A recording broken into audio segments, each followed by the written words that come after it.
Dans cette vidéo, on va faire un trajet à vélo entre le collège Victor Hugo et le conservatoire de musique, danse et théâtre de Bourges. Donc on démarre devant le collège Victor Hugo, évidemment, on est à côté du gymnase des Merlattes et on va prendre le trajet qui personnellement me semble le plus sécurisé à vélo, tout en étant le plus direct. On pourrait faire peut-être encore plus sécurisé que ça, mais il faudrait faire des détours un peu plus marqués. Donc là, on va tourner à droite dans la rue Louise Michel, qui a une piste obligatoire, d'ailleurs, vous le voyez, sur le trottoir, une piste cyclable, qui longe donc la rue Louise Michel. Et on va aller un petit peu plus loin, nous, pour tourner à gauche dans la rue Henri Moissan. C'est aussi un trajet qui a l'avantage d'éviter certains dénivelés qui peuvent être un peu plus embêtants. Ça ne veut pas dire que c'est tout plat, mais c'est pas forcément beaucoup de montée dans ce sens-là.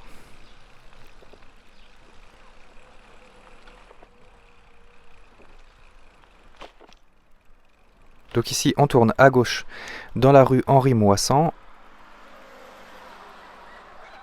qui a elle aussi une piste cyclable, vous le voyez, obligatoire sur le trottoir.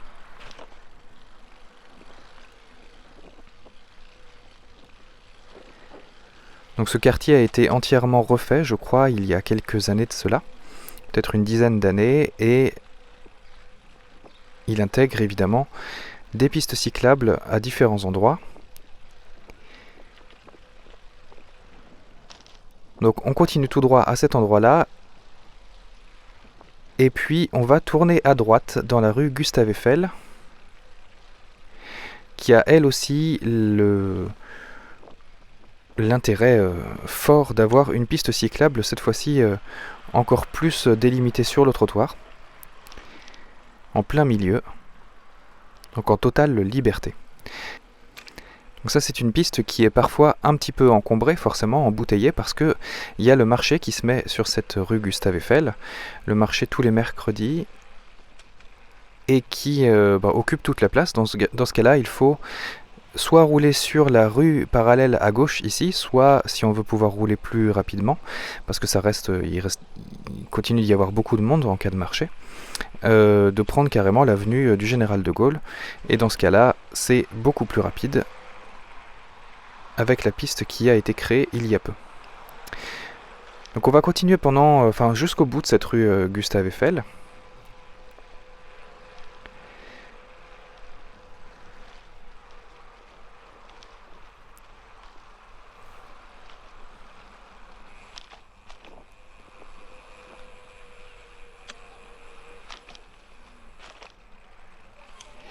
Et ici, on passe juste à côté, enfin vraiment pas loin, du Hublot, la salle de spectacle. Donc on va traverser, on va tourner à gauche ici, alors il y a un petit bosquet, mais hop, on peut se faufiler à gauche sur la piste cyclable qui continue à cet endroit-là, et ensuite qui continue. Donc nous, ça nous permet de tourner dans la rue de la Sente-au-Loup. Et dans cette rue de la Sente-au-Loup, on a une piste cyclable bidirectionnelle qui est sur le côté. Alors, à noter il y a souvent des piétons en fait sur cette piste parce que vous le voyez, les croisements qu'il y a sur notre droite, il y a des bateaux, il y a des poteaux, il y a des voilà, ce qui fait que par exemple pour quelqu'un en poussette, enfin qui pousse une poussette, c'est franchement pas si pratique que ça. La piste cyclable est beaucoup plus dégagée, donc effectivement, on retrouve souvent des piétons à cet endroit. On va passer à côté du stade de la Sente-au-Loup.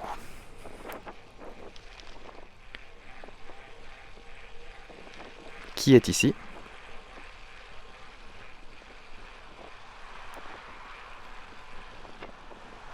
Là, c'est un endroit un peu accidenté, on passe en plein milieu d'un arrêt de bus.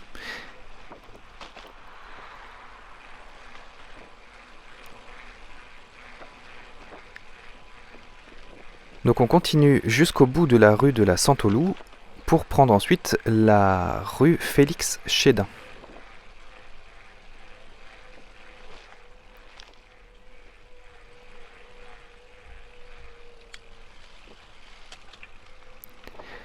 À cet endroit, vous le voyez, on a un feu rouge, donc on pourrait croire qu'on doit se reporter sur la route, mais finalement la piste cyclable ici continue sur la droite, tourne ensuite à gauche, et là il faut placer le bras derrière le petit poteau qu'on a à droite pour appuyer sur le bouton de passage piéton pour pouvoir traverser. On va traverser ensuite ici, et on va retrouver une piste cyclable, là aussi obligatoire, dans la rue Félix Chédin, en face de nous.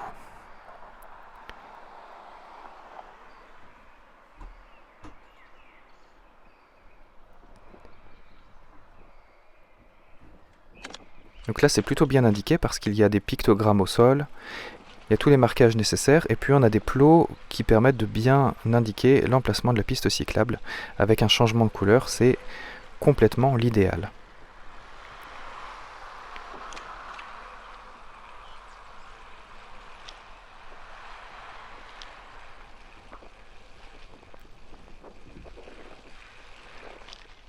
Ici aussi, passage devant un arrêt de bus,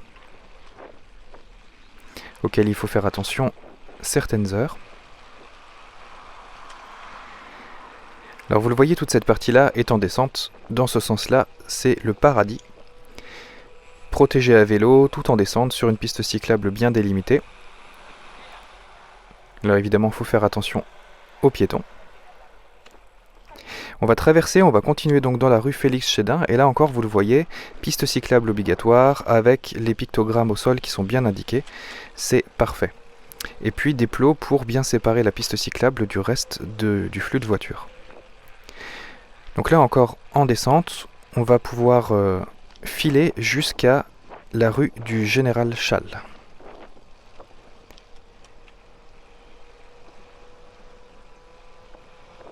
Cette piste cyclable existe depuis pas mal de temps maintenant, et les automobilistes sont habitués maintenant à bien faire attention, j'ai l'impression en tout cas, à l'arrivée des cyclistes qui peuvent arriver dans notre sens.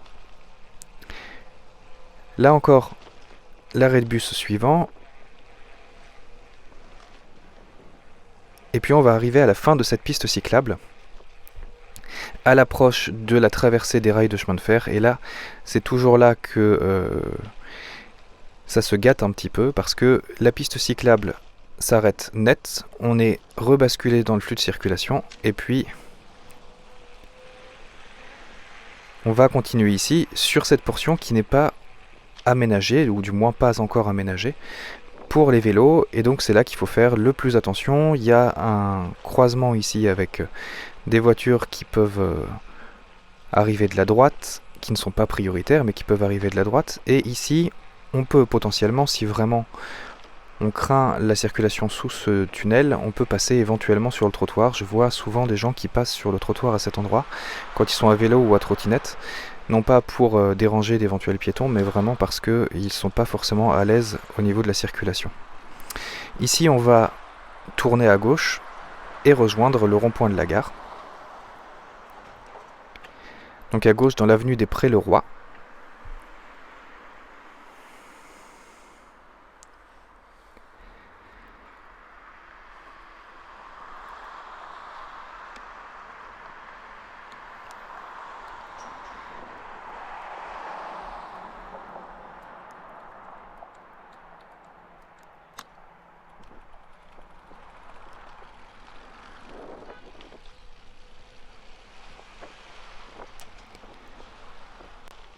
Alors ici c'est un peu dommage parce qu'il y a une petite rue sur notre droite qui est en sens interdit, mais qui serait bien pratique de pouvoir prendre à vélo dans ce sens-là, parce que ça éviterait le rond-point de la gare qui peut être où il peut y avoir du monde. Vous voyez, je me fais doubler actuellement.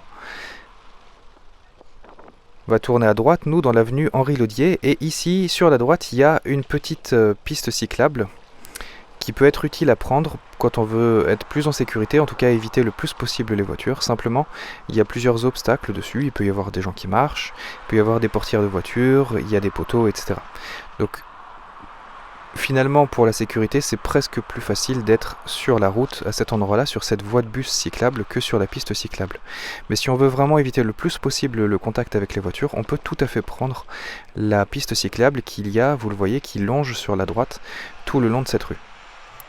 Ça permettrait aussi, et il y a beaucoup de gens qui le font, quand on passe par la piste cyclable, de ne pas avoir à descendre au niveau du rond-point ici, mais de continuer en fait doucement sur le bord du trottoir sur notre droite au niveau du rond-point pour prendre le boulevard Gambetta, qu'on va rejoindre actuellement.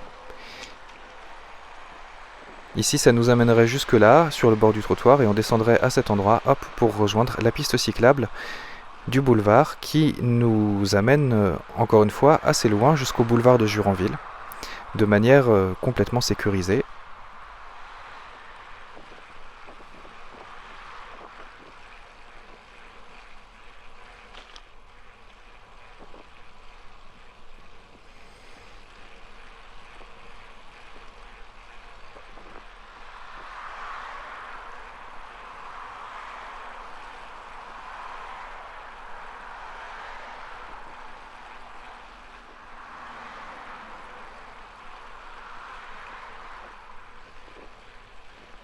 Alors vous le voyez, le feu passe à l'orange, mais sur ce feu spécifiquement, il y a un panneau M12 qui nous indique qu'on a le droit à vélo de traverser le feu, en laissant la priorité aux piétons bien sûr, de traverser le feu au rouge en continuant sur la piste cyclable. Parce qu'il y a une continuité dans la piste cyclable, et donc il n'y a pas de croisement avec des automobilistes qui pourraient avoir leur régime de feu qui les autoriserait à passer. Donc en réalité, on peut passer ce feu sans encombre à vélo, quel que soit son état, en faisant bien évidemment attention aux piétons qui pourraient traverser.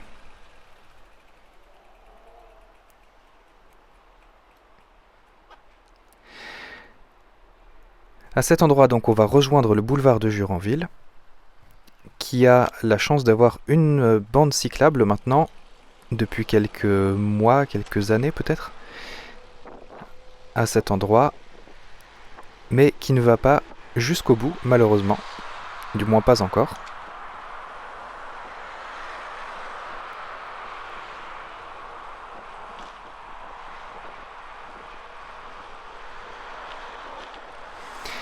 Mais cette piste cyclable est quand même suffisamment longue pour permettre à toutes les voitures qui étaient derrière nous au feu de pouvoir nous redoubler tranquillement. Et ensuite, on échange notre piste cyclable avec des petits pictogrammes jaunes de vélo. A noter qu'on aurait pu tourner aussi dans la rue précédente à droite pour pouvoir éviter tout ce boulevard de Juranville, en passant en réalité par la rue de l'Île d'Or, et qui nous amènerait à ce croisement sur la petite route qui viendra de notre droite. À cet endroit, il y a un feu rouge, et il n'y a pas de panneau M12 qui me permet de tourner, ni de sas vélo devant les voitures, donc je reste derrière la camionnette. Alors que le feu d'après, celui qui est encore au rouge actuellement, a un panneau M12 qui permet de tourner à droite, donc qui permet aux cyclistes de tourner à droite même quand le feu est rouge. C'est le petit triangle qu'il y a en bas du poteau.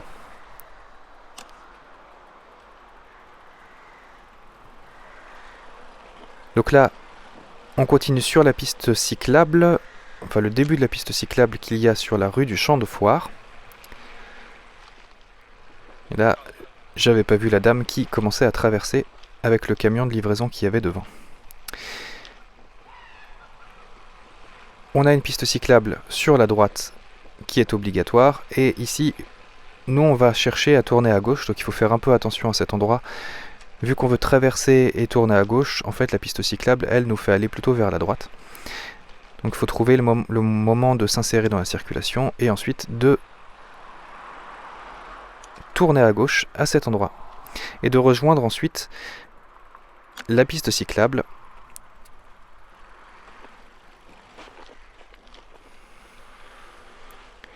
dans la rue du Pré-Doulet. Donc on la prend pas longtemps, cette rue qui longe le canal de Berry.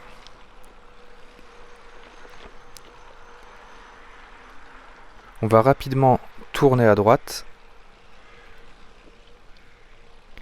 dans la rue Béranger et ensuite reprendre les berges du canal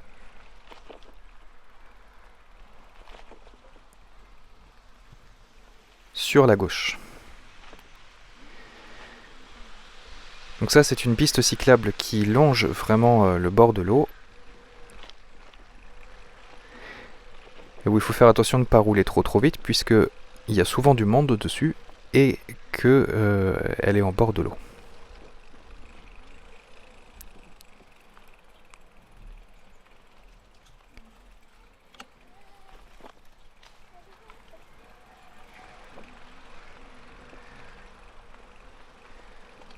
y a ce petit pont notamment qui est assez étroit.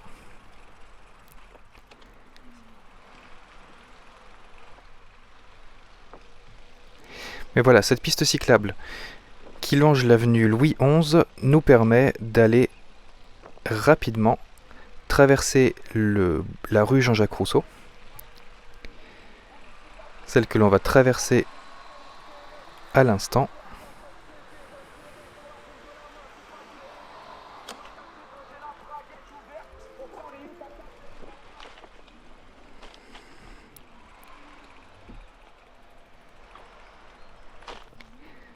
Et à partir de là, on est vraiment complètement tranquille, complètement isolé de la circulation, puisque on est sur une piste cyclable qui est séparée de la chaussée complètement. Et on va arriver dans toute la zone du pavillon d'Oron, etc., avec la médiathèque. Et puis on va arriver près du conservatoire.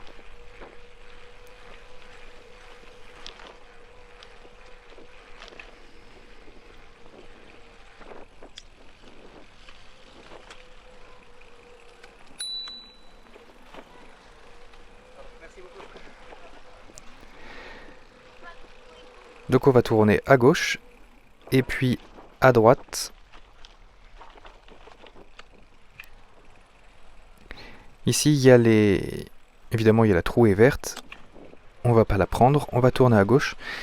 Et là, alors il y a on pourrait tourner à droite ici, mais il y a le printemps de Bourges, les installations du printemps de Bourges qui sont en train d'être démontées au moment où je tourne cette vidéo, et donc l'accès n'est pas encore réouvert. Donc on va prendre plutôt par la médiathèque, en tournant à droite ici. On passe devant la médiathèque, Leila Slimani, et on va continuer tout droit.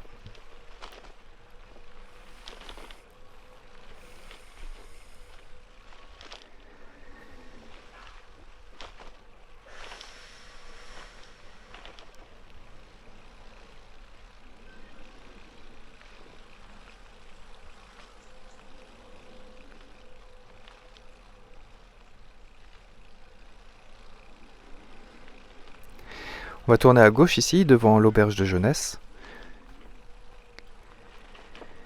Et ensuite, on tournera à droite dans la rue Henri Sellier, qui est la rue où se trouve le Conservatoire de musique, danse et théâtre de Bourges. Quelques mots sur cet itinéraire. Au total, on aura fait 5 km 700 à peu près, qui contient 84% à peu près d'itinéraires sécurisés, c'est-à-dire de pistes cyclables sécurisées, bien délimitées. Si on arrivait à sécuriser le passage sous la voie de chemin de fer, on monterait à 93% d'itinéraires sécurisés pour les vélos. Et au total, le trajet aura fait 18 minutes 30 à peu près. Pour 5 km 700, ça fait une moyenne au total de 18,6 km/h. Si on enlève les attentes au feu, ça ferait du 19,5 km/h en mouvement, si on enlève donc les attentes au feu. Mais comptez à peu près une vingtaine de minutes, entre 20 et 23 minutes, pour si vous roulez plus tranquillement à 15 km/h, mais en sachant que globalement le trajet est en descente.